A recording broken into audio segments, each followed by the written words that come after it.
need to talk.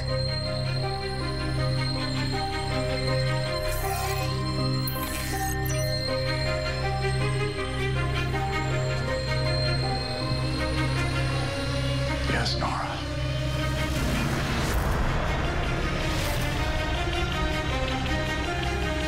Yes, we do. Have I not given you everything that you wanted? A chance to go back to see your father. Nora. To run with the Flash. No! This is your legacy. Another broken family. The Flash. All new episodes return Tuesday, January 5th. How long? You never come back.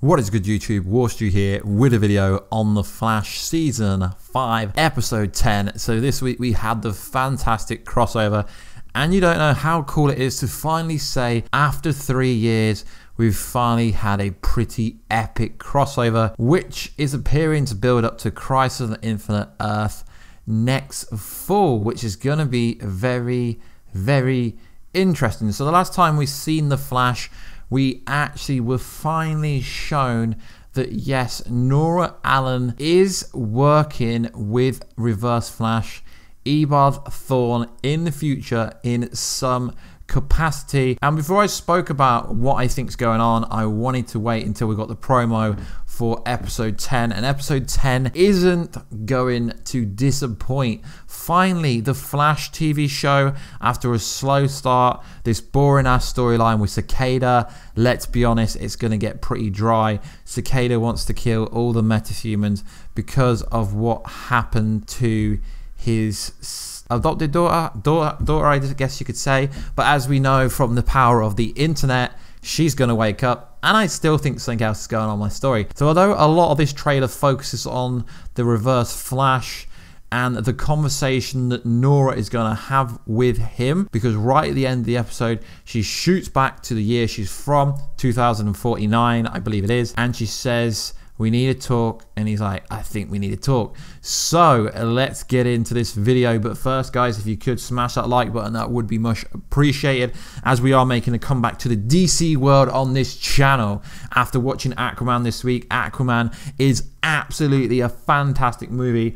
I've done a review for it. If you're interested, it will be at the end of the video, so make sure to check it out. Such a fantastic movie. Don't let the critics that are really hitting it hard when it doesn't need hitting. It's fantastic. So everyone's been suspicious about this since episode 3, when Sherlock Wells was like, what made you come back at that exact precise time when the satellite was gonna kill Barry Allen? And yes, that is the most ridiculous thing I've heard in my life. Barry Allen gets killed by a satellite, and he was like, you were working with someone else, weren't you? And it's like, ha, I'm only joking. Then it turns out it's actually a version of Eobard Thawne, who is actually being confirmed to be the same version that we've seen in the Crisis on Earth X crossover from last year, when he said, I wonder what face I'll be wearing next time. So it appears to me that Sherlock Wells and this future version of Eobard Thawne is the same version, the same person. Change my mind down below if you want. I really do believe they are the same character. Why do I believe they're the same character? Because Sherlock Wells just seems to be too advanced. He knows absolutely everything. He's even started to figure out that this code is more than what it should be. So it's just her really tracking the Speed Force, tracking the timeline, writing it down. So was everyone right, including myself, who dubbed it the Speed Force language? Not really sure at this moment, because we do see a clip from the latest trailer where it infers that we will be finding out exactly what it is. But Barry Allen came out of the Speed Force in season 3, you know the scene when he came out running out of the Speed Force absolutely butt naked. Then he goes to CCPD, and then obviously Cecile finds him, brings him in the room, and then there's loads of random like equations that we now believe to be Speed Force language. So obviously she inferred in this episode to Sherlock Wells that she came up with it. But let's be honest, it's Eobard Thawne. Eobard Thawne came up with it. So Why would she be working with it? Well, we already know the answers why she's working with Ebar Thorne, because in the latest trailer, he says, didn't I give you everything you always wanted? Didn't I give you a chance to run alongside your dad? So pretty much, I think the way they might go about it is Ebar Thorne was the curator of the Flash Museum, and maybe she kept hanging around there. We do see an image of her in the latest trailer of what looks to be a young Nora Allen, so maybe she literally spent all the time in there because she wanted to feel close to her dad. Remember, in the Flash Museum, you've got like the Reverse Flash costume, you've got the Thinker's chair, you've got the Zoom, you've got lots of information in there. So maybe Reverse Flash was the curator. He made the Flash Museum, because remember, Reverse Flash originally was the Flash's greatest fan. So maybe she wanted to go back in time. Maybe she essentially taught Nora Allen how to use the speed. But then this brings in a bit of a continuity issue with me, because Barry Allen is teaching her how to phase, teaching her how to do things. But if she knew how to run back in time multiple times, and she knows how to run forward in time back to the timeline she's actually from, has she been playing her father all along? Obviously, the main reason and the secret plan is she's come back is because they said time is malleable. So they are trying to find a way to change the timeline in order so Barry doesn't go missing, because remember in episode 1, 25 years later, Barry Allen is still missing, and she grew up without a father, which is really sad for her. I really think this is very great character development, at least when it's Nora Allen centric. So, but one thing we know, she never knew that Ebar Thorne killed her grandmother, and that is most likely what she is pissed about. Most likely, because, but then at the same time, did she actually know that he was Ebar Thorne? I mean, they can't really play it off that she didn't, because he's in Iron Heights, a metahuman prison. He appears to have some kind of metahuman dampening on him. He literally is wearing the same colors. Yes, he's more comic book accurate with the blonde hair.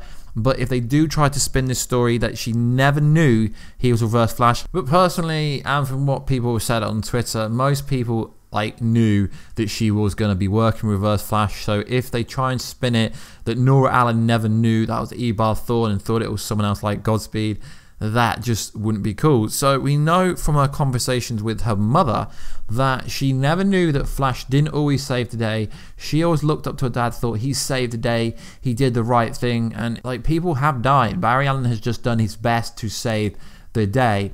So it's going to be a very interesting storyline that's based around this secret plan to try to stop her father from disappearing forever. Obviously, this crisis in 2024 is where he disappears and he doesn't come back, so obviously they're probably going to play it off like he disappears into the Speed Force. But now we've actually had the three-way crossover. We know they're building up to Crisis on Infinite Earths next year, and this is where things get interesting. Are they kind of mixing the two storylines together? Because there is a shot in the trailer where we see the Flash Museum, because you see all the merch behind, sorry, the merchandise behind, but it purposely says Flash misses, vanishes in Crisis, and we don't actually see the date. So is this storyline going to do something from now till next year's crossover that really messes the timeline up in the future? That's the only realistic way they can spin it, because you can't time jump from 2019 to 2024. Oh wait, yes you can, you have speedsters, but they're trying to stop the event of Barry Allen disappearing. Obviously in the comics and Crisis on Infinite Earth, he disappeared with the Anti-Monitor storyline, where realistically he stopped the canon. He didn't really disappear, he just vanished and came back, and Wally West took over. But seeing as Wally West isn't really a part of the DC universe anymore in terms of DC TV, I can't see this happening. So there was this scene where the Monitor said to Oliver Queen, well, how do you want to do this? So obviously they've made it look like Oliver Queen is going to sacrifice himself. He's going to take obviously Barry Allen and Supergirl's place, because obviously on Crisis on Infinite Earth they both die. Now Stephen Amell has already signed for season 8, and from what he's been saying on Twitter, it doesn't look like he thinks Arrow is going anywhere soon. Obviously they do renew the shows quite early on in the next year, so in 2019, quite early in that period. But up until now, Stephen Amell probably knows if there's going to be a season 8, but nothing is official. So it's going to be interesting to see how this crossover plays out, because whatever they're trying to do, Nora is only working with Reverse Flash to stop her father from disappearing forever. So there is a clip in the trailer. It's brief, it's about 20 seconds long. Someone else is writing in Nora's diary, and up till now the only person that's been able to write in it and understand it is actually Nora Allen herself. Now, some people have said in the comments on previous stuff that the writing in the Book of Destiny during the crossover looks like the same language. No, I don't really think that's the case. I think that was maybe more Kryptonian. I'm not really sure what dialogue it was. I just think it's a kind of coincidence. So in this trailer, the main narrative is that somehow Nora takes Barry to the future, but for what reason? Now, when she does lock him in the metahuman prison, the kind of prison that they've got in Star Labs, I think it's to stop her father from finding out that she's been working with a Reverse Flash. Because how would she run back in time and know how to do that if she grew up with no other speedsters? As far as I'm aware, there's been no conversation of where Kid Flash is in the future. Obviously, they're related. It looks very interesting. We do see a shot of what looks like Barry Allen in the future, and you can tell you can see Iris next to him, and if you're trying to question that, well, we do see Iris in the Flash Museum with the Thinker's Chair right behind her. So obviously we are going to see Iris in the future, but is this the future version of Iris, or is this the 2000 and what will be 2019 version of Iris? So it does look fantastic. I am really looking forward to this show now. It's been dragging a bit, but now it's gonna be looking pretty epic, you warheads. So who is excited for this episode? And then we get Cicada, and we get some shots of Barry Allen and Ralph on the floor, so I presume that Cicada's going to have another fight with them.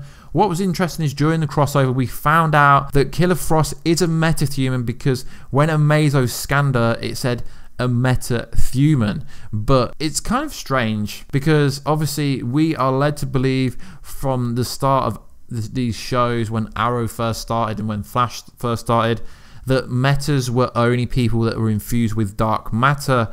Obviously, Cicada can't hurt Caitlin, well, he can hurt Caitlin, but he can't hurt Killer Frost because her powers don't come from dark matter. So it's going to be very interesting to see how Killer Frost, if they pull back on the Killer Frost being with Team Flash when they try to take out Cicada, because obviously if she can't be affected, she could just ICQ him, go into Elsa mode, Elsa from Frozen. I mean, even on the last episode, the Supergirl part of the crossover, they made Killer Frost, they put her hair up exactly like Elsa, which is pretty interesting. So guys, let me know in the comment books down below what you think of everything that's going on in The Flash. It's a great time to be a DC fan at the moment, and a great time to be a Marvel fan. Obviously, we've got Shazam coming out next year, we've got Captain Marvel, we've got Avengers 4, we've got Spider-Man Far From Home, we've got this fantastic crossover, Crisis on Infinite Earth, which potentially could be cool, but I feel like they shouldn't rush it. I feel like they're gonna have to start it towards the start of the season. It can't be a 3-hour crossover if they're going to do something with Anti-Monitor on that epic of a scale. I don't think they necessarily have to involve the Legends, but I think it does have to be on a bigger scale. But it's going to be really interesting to see what happens, because I can honestly see some of the shows getting axed, possibly Arrow. As much as I love Arrow, generally TV shows go by ratings, and the ratings are good for Arrow, but for a show that's been running that long, I mean, they're high enough to keep it. People will keep watching it if they keep running it. But it's going to be very interesting to see how the kind of Anti-Monitor Crisis on Infinite Earth is coming.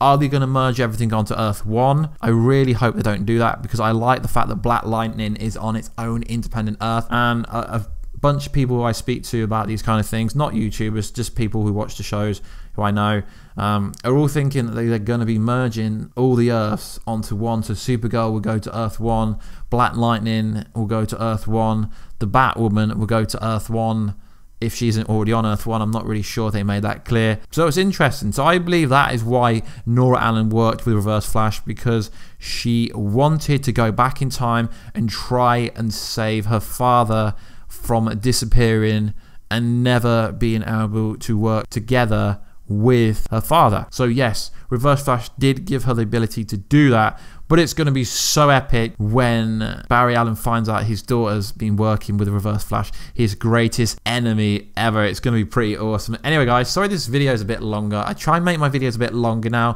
I try and do a bit less of Flash videos rather than doing like 5 Flash videos a week. I try and break it down and do maybe 1 or 2 or 3. I'm going to do a bit more, but I try to make them a bit more in depth, more like it's a conversation, and that's the kind of stuff I'll be doing on my podcast when it does start. I've got some pretty awesome guests lined up. Anyway, guys, please like, subscribe, and comment. Any comments about any of the crossover stuff, any of the TV shows? I mean, I've got a question for you guys before I do go. Should I start watching Supergirl again?